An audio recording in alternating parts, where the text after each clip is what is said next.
Sabi mga boss, napatu small etong si Ja Morant dito nga over kay D'Angelo Russell. Langanin mga boss, eto nga Dallas Mavericks kulelat ngayon dito nga sa Western Conference. Ano nga ba mga boss ang nangyari dyan? Tara't pag-usapan natin yan.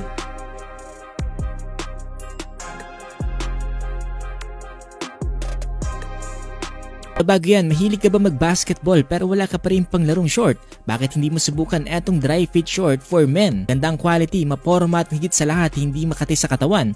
Dating 105 pesos, mabibili mo na lamang ng 78 pesos ngayong araw sa Shopee. Click mo lang link sa comment section.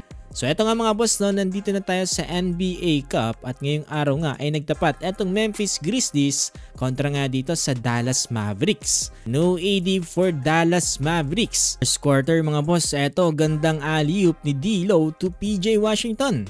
Tapos eto Ja Morant step back jumper sa mas malaking bantay na si Daniel Gafford. Sandan pa yan ang sagutan ng tres ito nga nila Max Christie at dito nga ni Jaren Jackson Jr. Under 7-minute mark, masyado na kagad mainit ang laban. Eto, D'Lo with the long layup. Pasagutin kaagad si Ja Morant dito ng kanyang floater. Tapos eto, Ja Morant into the traffic mga boss, no, na pa too small. Dito nga kila D'Lo. Exchange. Morant again going into the paint. Works against D'Angelo Russell. Puts it up and in. Morant with back-to-back buckets.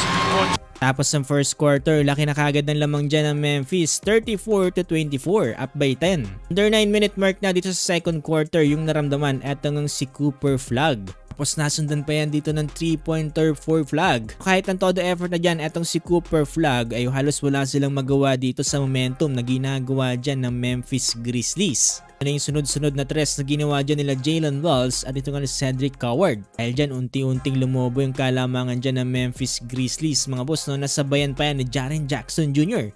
Natapos ng second quarter 74-51. Third quarter, Ja Morant, nice steal with the two-handed dunk. Pasinundo niya pa yan dito ng step back J. Nakikawalan talaga para sa Dallas Mavericks ang hindi paglalaro dito nga nila Anthony Davis. Wala na nga si Kyrie Irving mga boss, no, tapos nawala pa itong si Anthony Davis. Hirap na hirap talaga mga boss, etong Dallas Mavericks, struggle talaga sila ngayong season. Tapos ng third quarter, parang nawala na ng pag-asa etong Dallas, 102-80. Abot ang malaking kalamangan ng Memphis Grizzlies hanggang fourth quarter dahil nga sa kanilang napakainit na outside shooting.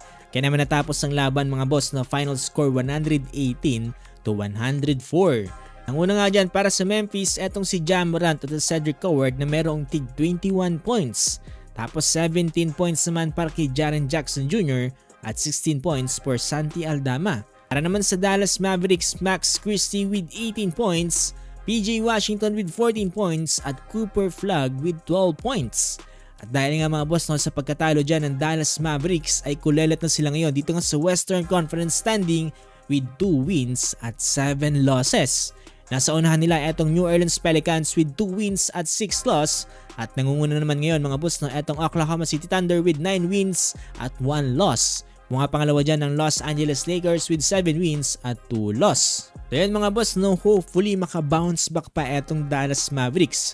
Pero hanggat hindi nakakapaglaro etong si AD ay mukhang mahihirapan talaga sila. Kung gusto nyo pa na may basketball updates gaya nito ay huwag nyo kakalimutang i-follow